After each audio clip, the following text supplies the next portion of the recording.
Chartered Surveyor Afra Raymond has applied for the Memorandum of Understanding in the Sandals Agreement between the state and that company in February of this year. It wasn't until November 28th that the government released it after being taken to court.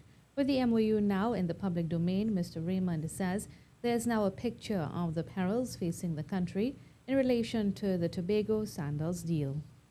The deal commits Trinidad and Tobago, our treasury, which is under a lot of strain at the moment. It commits our treasury to building the resort. And in fact, the phrase they use is ready for occupancy. So we're actually designing, building, fitting, and furnishing the whole resort at our expense. It also commits to granting certain concessions and incentives, that's the phrase they use in the agreement, for the Sandals Group.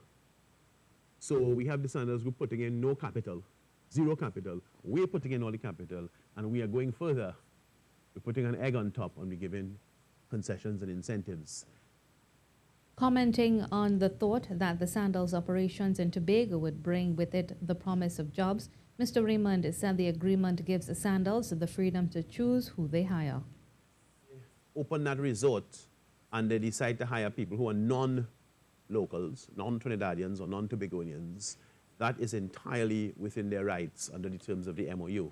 In addition, people have talked about things about suppliers, in other words, agricultural produce, and people providing services to the hotel and so on. They also have a free hand where that is concerned. So they can bring in their own people to do the repair and maintenance of the hotel, and they can procure their own supplies as they see fit. He believed this deal is detrimental to Trinidad and Tobago.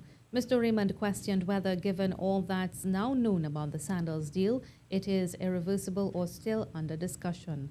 He believed there's room for intervention, and he felt if about $3 billion was being invested in the construction of the resort, at the very least, there should be a minimum rate of return.